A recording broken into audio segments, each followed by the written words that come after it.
और सुख दुख में समभाव अर्थात साक्षी भाव रखता है, देखो उसके लिए ये जो ऋतुएं हैं उसमें उसको सुख दुख भाव भी नहीं होता है।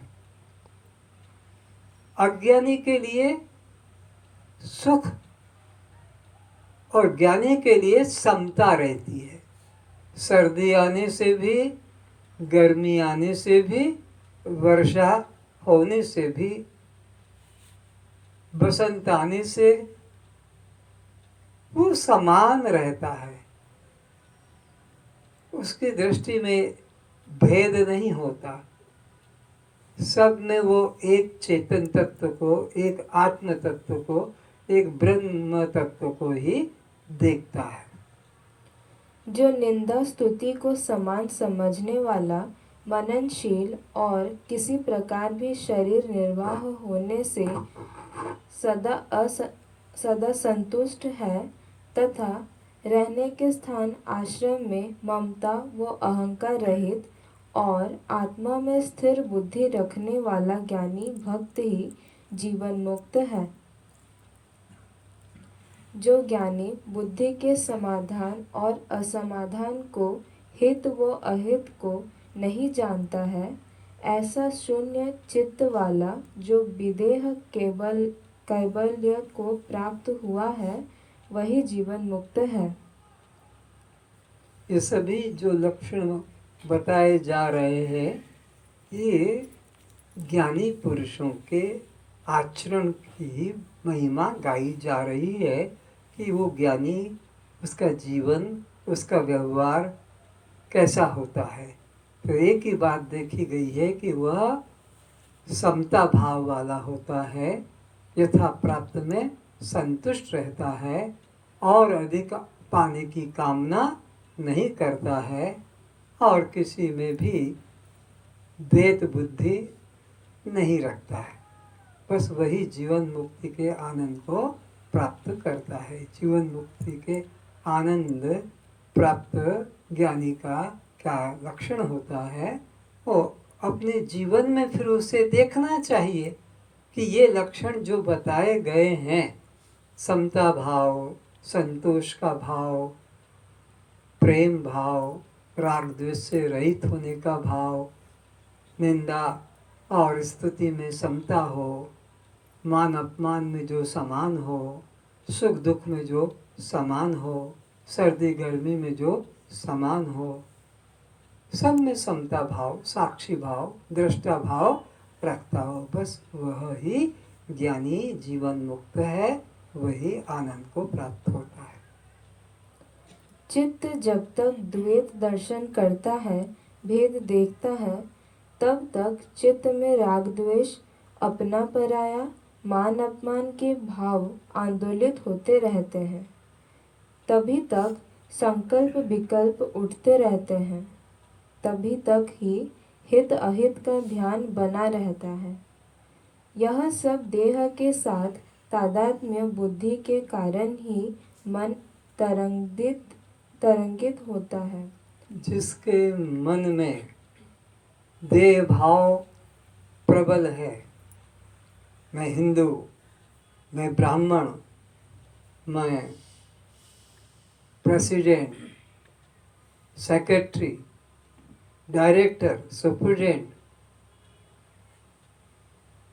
पिता, पति, पुत्र, पुत्री, माता, इंजीनियर इत्यादि, जिसके मन में ऐसा द्वैत भाव दृढ़ और प्रबल होता है, वही व्यक्ति अहंकारी होता है और अहंकारी व्यक्ति ही फिर राग द्वेष करता है और राग द्वेष वाला व्यक्ति ही फिर शुभ अशुभ कर्म में जुड़ता है और वो शुभ अशुभ कर्म में जुड़ने वाला ही पुण्य पाप को प्राप्त होता है। फिर वो पुण्य प्राप्त को प्राप्त करने वाला स्वर्ग नरक को प्राप्त करता है। वो स्वर्ग नरक को प्राप्त करने वाला ही महान दुख सुख को प्राप्त करता है और उस दुख सुख को प्राप्त करने वाले को ही फिर जन्म और मरण में आना पड़ता है। तो सारे दुखों का और जन्म मरण का मूल कारण मिला है देह भाव। तो देह भाव शून्य जो है वही जीवन मुक्ति का आनंद लेता है, और जिनको देह भाव प्रबल होता है वही दुख को प्राप्त करते हैं। मन ही विक्षेपों का जन्मदाता है।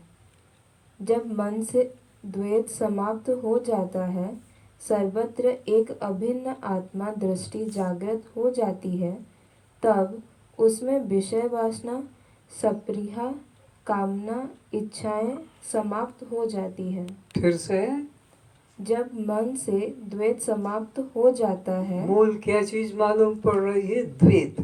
ये द्वैत ही दुख का कारण है, द्वैत ही देह भाव का कारण है। तो जिसके मन से द्वैत खत्म हो जाता है उसके अंदर से सब द्वंद्व समाप्त हो जाता है, और जिसके मन से द्वैत खत्म नहीं हुआ, देह खत्म भाव नहीं गया, उसके लिए सारा द्वंद्व दुख का कारण बनता है। सर्वत्र एक अभिन्न आत्मा दृष्टि जागृत हो जाती है। किसकी? जिसका द्वैत खत्म हो गया उसकी सर्वत्र क्या बुद्धि रह जाती है? एक मेवा अद्वितीयम ब्रह्म नास्ति किंचन। अब आत्मा के अलावा, चेतन के अलावा, मेरे अलावा, परमात्मा के अलावा कुछ भी अन्य नहीं है, ऐसा भाव जिसको जागृत हो जाता है। तब उसमें विषय वासना, स्पृहा, कामना, इच्छाएं समाप्त हो जाती है। जब दूसरा कुछ है ही नहीं तो किसकी इच्छा करे पाने की, किससे द्वेष करे, किसकी प्रतीक्षा करे? वो सब से मुक्त हो जाता है। वही कैवल्य की स्थिति है। वही मुक्ति पाने वाले ज्ञानी की स्थिति है। और कोई मुक्ति नाम का पदार्थ न आसमान में है, न जमीन में है, न वो पृथ्वी के किसी कोने में पड़ा है। मोक्षो न नभसा पृष्ठ, न पातले न भूतले। फिर मोक्ष क्या है? न आकाश में सातवें आसमान में है, न पाताल में है, न भूमि खंड पृथ्वी के किसी कोने में है। तो फिर क्या है मोक्ष? अज्ञान हृदय ग्रंथिर नाशो।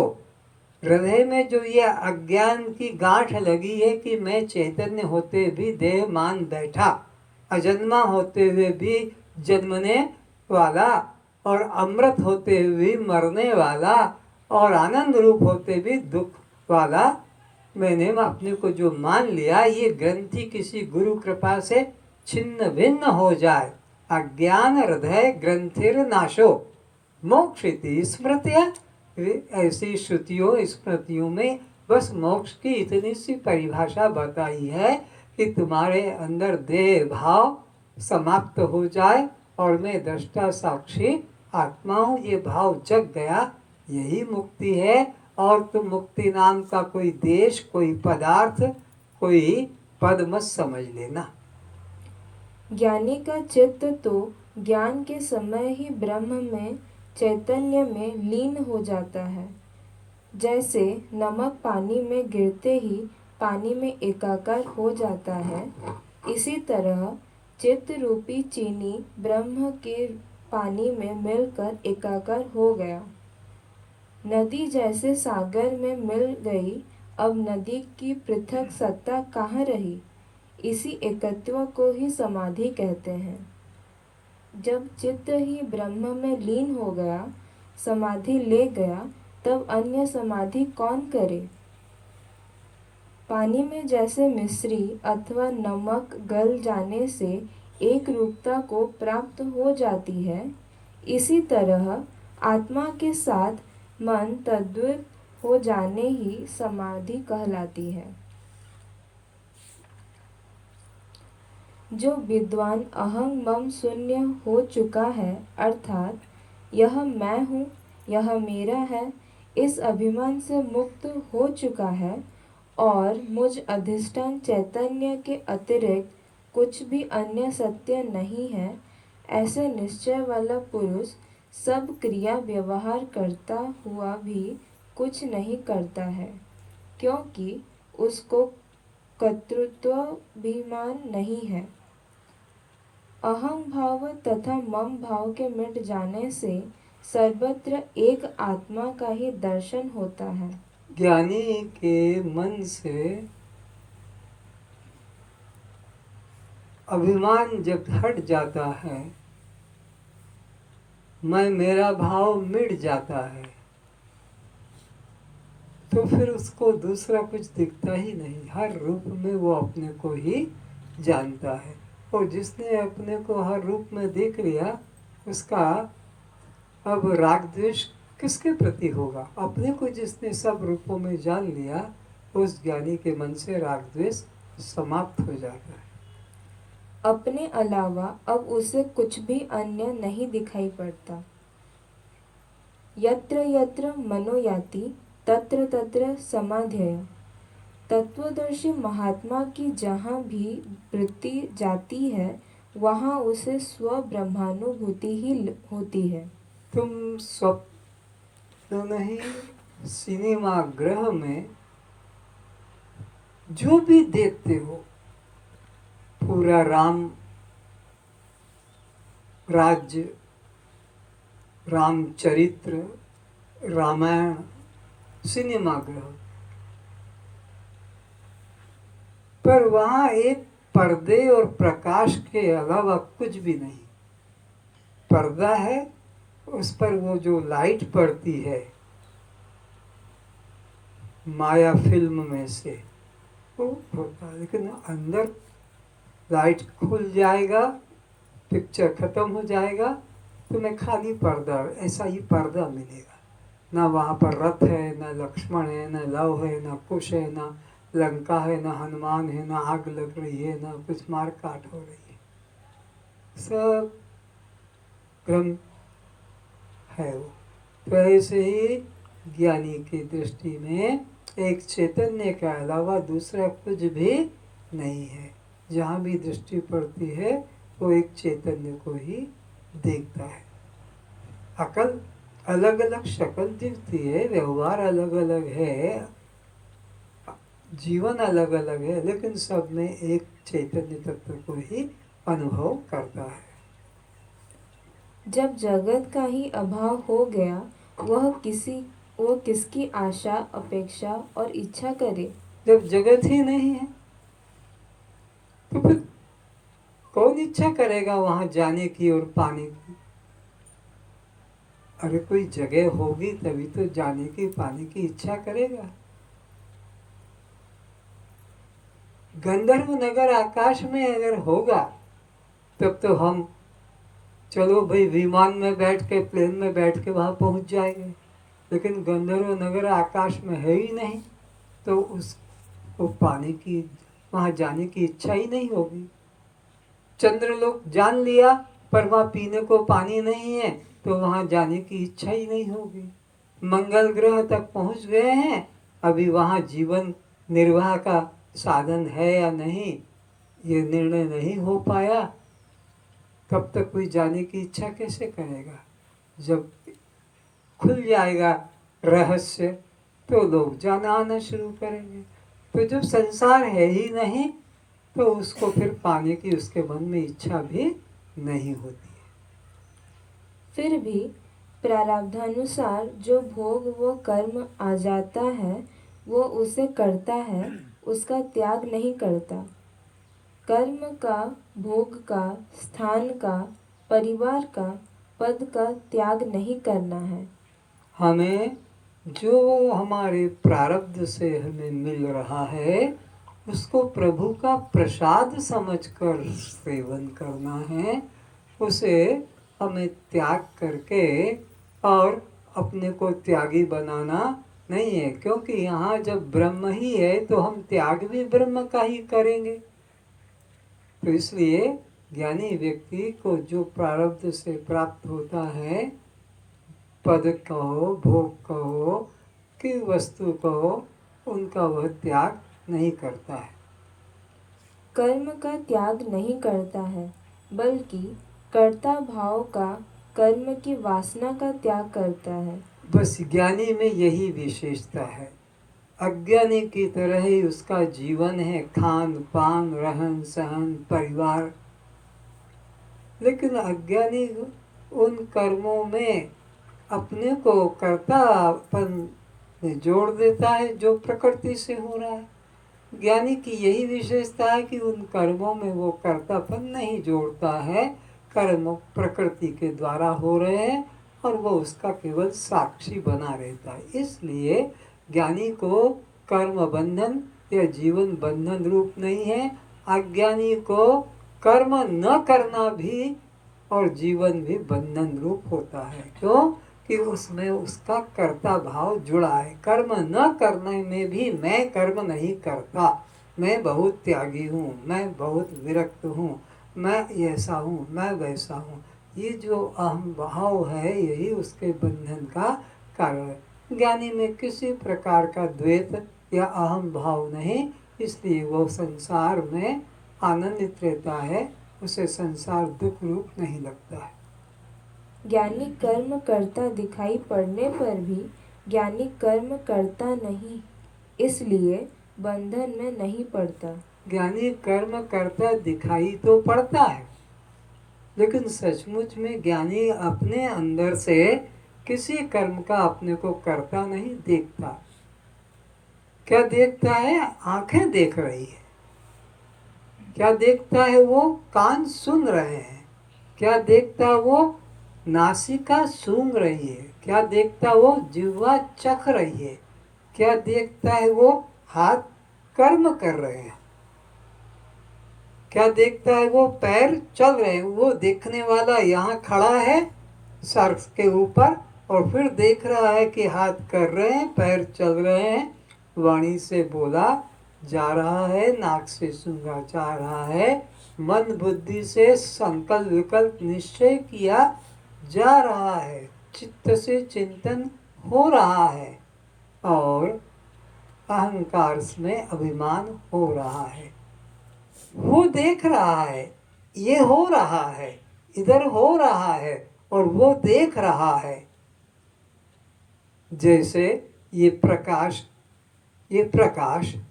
हम बैठकर अष्टावक्र गीता पढ़े, रामायण पढ़े, भगवत गीता पढ़े, पुराण पढ़े, महाभारत पढ़े, कोई काम शास्त्र पढ़े, वो प्रकाश बस देख रहा है। हम भोजन करें, वो देख रहा है। हम निद्रा करें, वो देख रहा है। हम सब उठकर चले जाएं, वो देख रहा, लाइट प्रकाश दीपक। तो घर में जैसे दीपक जलता रहता है, उसके प्रकाश में सब काम होते रहते, वो केवल देखता रहता, किसी कर्म के कर्ता में जुड़ता नहीं कि मैं झाड़ू लगा रहा हूँ, कि मैं रोटी बना रहा हूँ, कि मैं कपड़े, देख रहा है।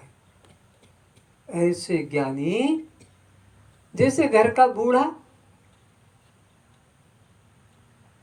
अब वो जिस घर में ये ठहरा हुआ है वो पद्मचरण जी महाराज, वो अपने आसन पर बैठे और देख रहे हैं, उनके चारे बेटों चारे बहुएं और उनके भी कुछ कुछ रिश्तेदार सब कर्म कर रहे हैं, पर वो देख रहे हैं, वो देख रहे हैं, वो किसी कर्म में अपने को करता नहीं जोड़ते, बस साक्षी बनकर देख रहे हैं।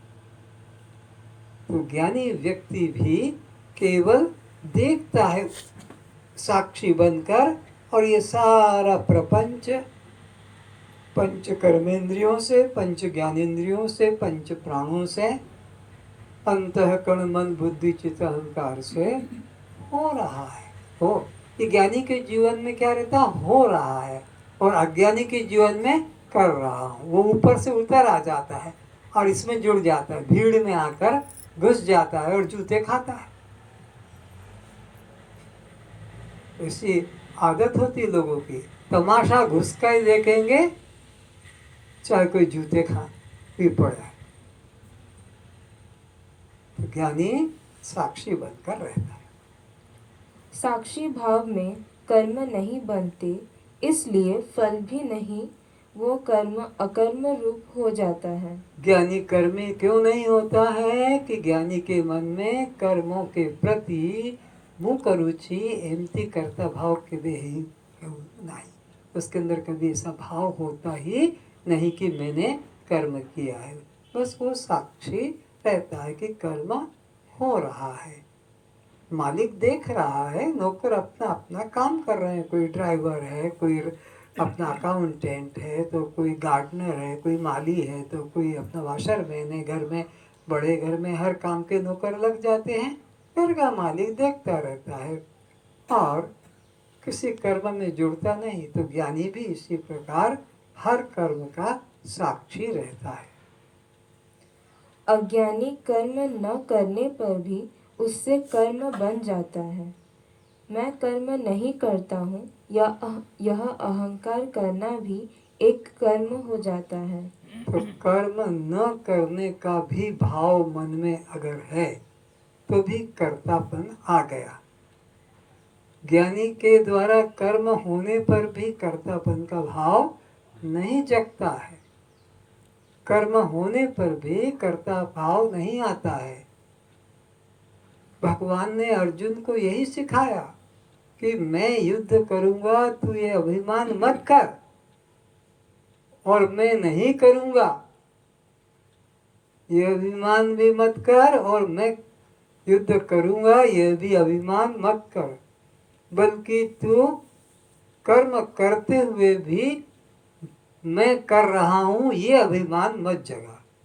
और ये तो सब होने वाला है, होगा, इससे कोई रोक नहीं सकता। ये सब मरे मराए हुए, ये द्रोणाचार्य है या पांडव या और कौरव, भीष्म, पितामह या और भी जितने भी हैं, ये सब मरे मराए हैं। तू तो निमित्त बन जा।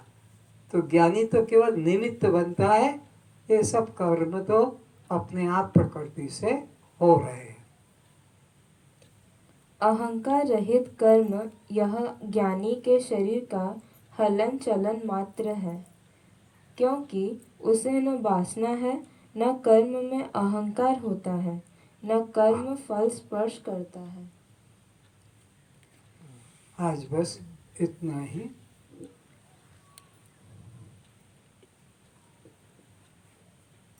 जिन लोगों को दूर जाना है अपना उठकर चले जाएंगे। प्रार्थना कर लें। सर्वे भवन्तु सुखिनः, सर्वे सन्तु निरामयाः, सर्वे भद्राणि पश्यन्तु, मा कश्चित् दुःखभाग् भवेत्। सब सुखी रहें, सब निरोग रहें, सभी रूपों में एक चैतन्य को देखें, सभी रूपों में अपने को पहचाने, इसलिए अपने द्वारा अपने ही किसी अन्य रूप में द्वेष भाव न करें, शत्रु भाव न करें, घृणा भाव न करें, सब में अपने को देखें, इसलिए सबसे प्रेम भाव रखें, सब में समता भाव रखें, सब में आत्म भाव रखें, सबका कल्याण हो, सबका कल्याण हो। बोलो सच्चिदानंद परमात्मा की जय, सद्गुरुदेव की जय।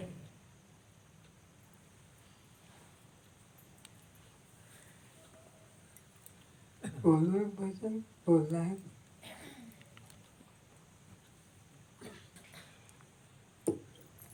इस काया का होता विनाश है, इस काया का होता विनाश है, तू तो साक्षी स्वयं प्रकाश है,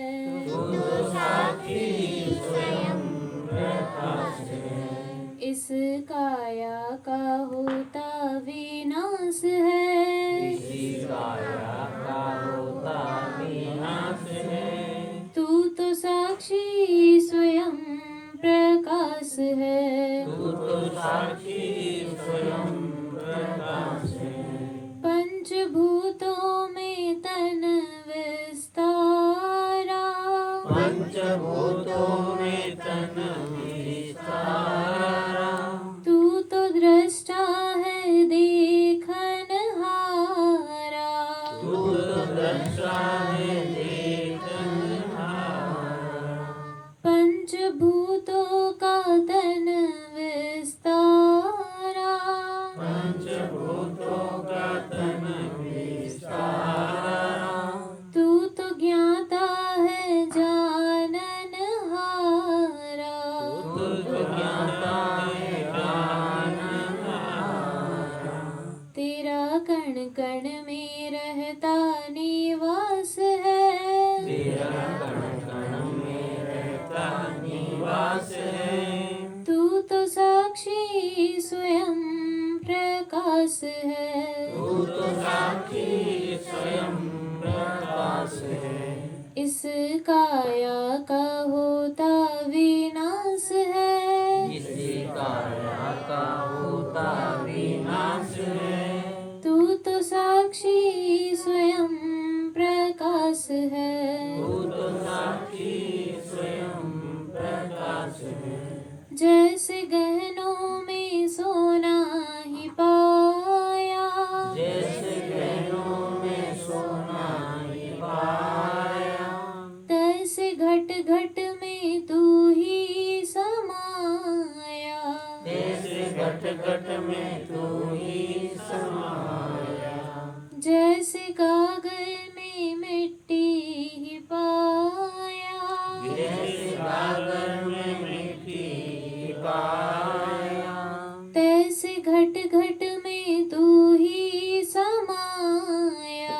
जैसे घट घट में तू ही समाया। जैसे कपड़ों में सूत समाया, जैसे कपड़ों में सूत समाया, तैसे घट घट में, तैसे घट घट में तू ही समाया। जग तेरा ही लीला विलास है। जग तेरा ही लीला विलास है। दोनों हाथ जुड़े हों, हृदय के पास हों। तू तो साक्षी स्वयं प्रकाश है। तू तो साक्षी स्वयं प्रकाश है। इस काया का होता विनाश है। इसी काया का होता विनाश है। तू तो साक्षी स्वयं प्रकाश है। तू तो साक्षी स्वयं प्रकाश है। जाग जल्दी ये सपने की माया, जाग जल्दी ये सपने की माया। आपको भूल क्यों भरमाया। आपको भूल क्यों भरमाया। जाग जल्दी ये सपने की माया, जाग जल्दी ये सपने की माया। आत्म को भूल देह में फसाया।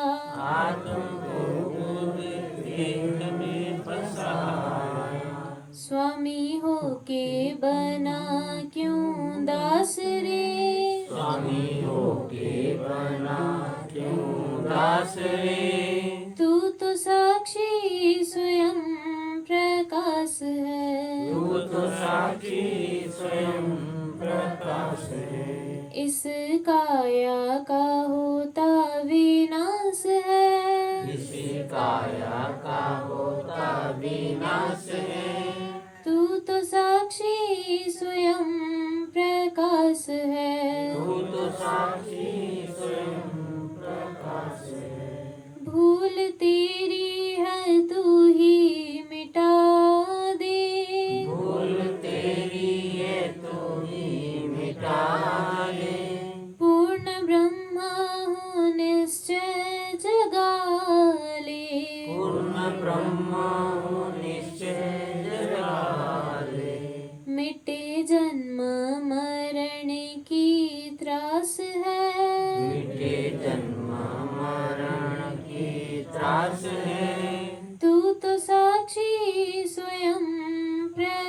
रस है। तू तो साक्षी